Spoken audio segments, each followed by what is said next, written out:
So hey guys, welcome back to my channel. അപ്പോൾ നമ്മളിത് ഇന്ന് ഒരു കുളം ഉണ്ടാക്കാനുള്ള പരിപാടിയാണ്. നമ്മൾ ക്യാറ്റ് ഫിഷിനിടാൻ ഒരു കുളം ഉണ്ടാക്കാനുള്ള പരിപാടിയാണ്.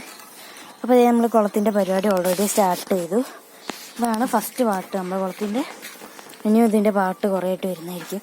ഇത് ഇപ്പോൾ നമ്മൾ മണ്ണ് എടുത്തുകൊണ്ടിരിക്കുകയാണ് കുളത്തുനിന്ന്. ഈ മണ്ണൊക്കെ നമുക്ക് എടുത്തേക്ക് കോരി നൈസായിട്ട് മാറ്റി പുറത്തോട്ട് ഇടണം ഗൈസ്. അപ്പോൾ നമുക്ക് എന്തായാലും ഇനിയിപ്പോൾ ഈ കുളമൊക്കെ ഒന്ന് സെറ്റപ്പ് ചെയ്ത്, ഇത് ഫസ്റ്റ് പാർട്ടാണ്. എൻ്റെ സെക്കൻഡ് ഇനി ഇത് ഫുള്ള് വേണമെങ്കിൽ ജസ്റ്റ് ഒന്ന് നിങ്ങൾ വീഡിയോ ചാനൽ സബ് ചെയ്തിട്ടോ, നമ്മളിടുന്ന വഴിയാണ് നിങ്ങൾക്ക് കിട്ടും. അപ്പോൾ ഇതാണ് കേസ് നമ്മളെ കുളം. ഞാൻ രാവിലെ തുടങ്ങിയ പണിയാണ്. 8 കല്ലിൻ്റെ കുളമാണിത്. ഞാൻ ഒറ്റ വരി വെച്ചിട്ട് 8 കല്ലുകൊണ്ട് ചെയ്ത കുളമാണിത്. അത്യാവശ്യം നൈസ് കുളമാണ്. പിന്നെ എന്തായാലും നമുക്കിതിൻ്റെ മണ്ണൊക്കെ എടുത്ത് മാറ്റണം. അപ്പം ഇനി ബാക്കി വീഡിയോസൊക്കെ നമ്മളെ ചാനലിൽ അപ്ലോഡ് ചെയ്യുന്നതായിരിക്കും. അപ്പോൾ നമുക്ക് എന്തായാലും ഇതിൻ്റെ നെക്സ്റ്റ് പാർട്ടായിട്ട് കാണാം ഗൈസ്.